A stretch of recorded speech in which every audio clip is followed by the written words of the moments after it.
আসসালামু আলাইকুম। আজকে আপনাদের দেখাবো শীতের খেজুর গুড়ের তৈরি মজাদার দুধ পুলি পিঠার রেসিপি।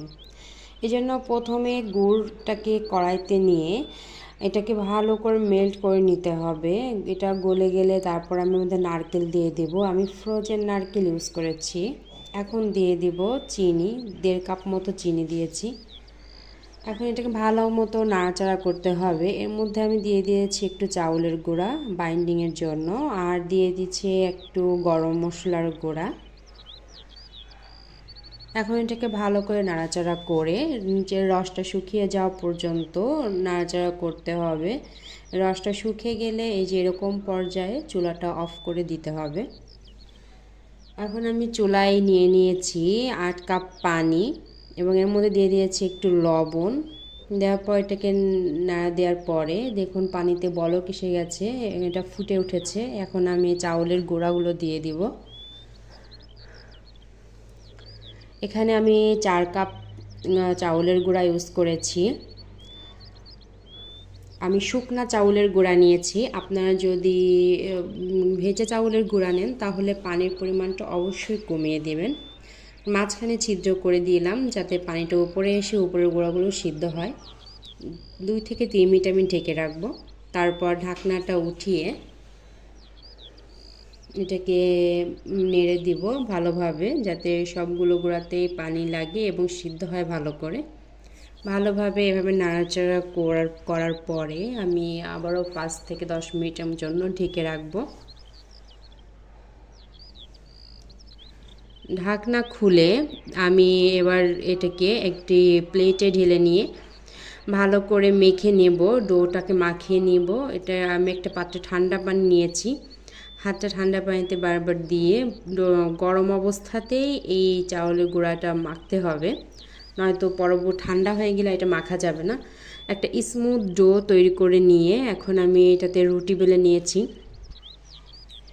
নর্মাল রুটি থেকে এটা একটু মোটা হবে।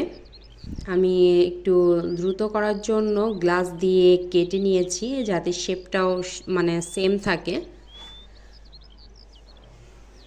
দেখুন আমার একটা রুটি থেকে আমি অনেকগুলো পিঠার যে কি বলে এটাকে প্লেট সেগুলো পেয়েছি। এরকম দেখেন, এরকম পুরো হবে। এর মাঝে আমি এই পুরটা দিয়ে মুখটাকে ভালো করে এঁটে দিব যাতে করে ভেতর থেকে পুরটা বের হয়ে না আসে রান্না করার সময়। এখন এভাবে বারবার করে ভালো করে চেপে দিব। এখন আমি সাইডে একটু ডিজাইন করে নিচ্ছি। আপনারা আপনাদের মতো করে যে কোনো ডিজাইন করে নিতে পারবেন, যার যার পছন্দ অনুযায়ী শেপ দিতে পারবেন। দেখুন আমি এভাবে ডিজাইন করে নিয়েছি। আমার পিঠা একটা রেডি হয়ে গেছে। এখন আমি আরও একটা ডিজাইন করলাম, অন্যরকম ডিজাইন করলাম। আমি একে একে সবগুলো পিঠা তৈরি করে নিয়েছি। এই যে আমার পিঠাগুলো সব রেডি হয়ে গিয়েছে। এখন এটাকে আমার রান্না করার পালা। আমি হাঁড়িতে 2 লিটার দুধ জাল করে নিয়েছি। আরেকটা হাঁড়িতে একটু পানি দিয়ে তার মধ্যে গুড় দিয়ে জাল করে নিচ্ছি। এখন এর মধ্যে দিয়ে দিব 2 লিটার জাল করে রাখা দুধ। দেখুন এটাকে আমি সম্পূর্ণ দিয়ে দিচ্ছি আমি হাঁড়ির মধ্যে দুধটা দিয়ে। এখন এটাকে ভালো করে নাড়াচাড়া করব। আর দুধটা জাল দেওয়ার সময় এর মধ্যে আমি গরম মশলা দিয়ে নিয়েছিলাম, ভিডিওটা স্কিপ হয়ে গেছে।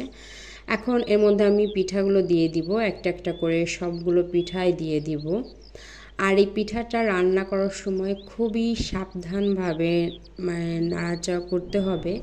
খুব বেশি নাড়াচাড়া করা যাবে না, আলতো হাতে 2-1 বার একটু নেড়ে দিতে হবে, ঘন ঘন নাড়া দেওয়া যাবে না। দেখুন আমার পিঠাটা প্রায় হয়ে এসেছে।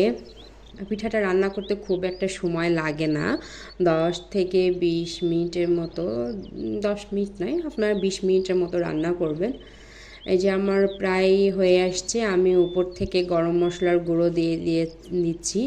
আমি আগে দুধ জালের সঙ্গে হচ্ছে দারচিনি এলাচ দিয়েছি অল্প, এখন আরেকটু গুঁড়া দিয়ে দিলাম ফ্লেভারটা ভালো আসার জন্য। দেখুন আমি খুবই আলতোভাবে এটাকে নেড়ে দিচ্ছি যাতে করে আমার পিঠাগুলো ভেঙে না যায়। এই দেখুন আমার পিঠাটা অলমোস্ট রেডি। এখন এই যে আমার পিঠার ফাইনাল লুক, দেখুন আমার পিঠাটা হচ্ছে কি সুন্দরভাবে কুক হয়ে গিয়েছে, দেখাই যাচ্ছে খুবই সুন্দরভাবে কুক হয়েছে এবং কালারটাও বেশ ভালো এসেছে। এই যে দেখুন আমি আপনাদের কেটেও দেখালাম, ভেতরটা দেখুন রান্না হয়েছে খুবই সুন্দরভাবে।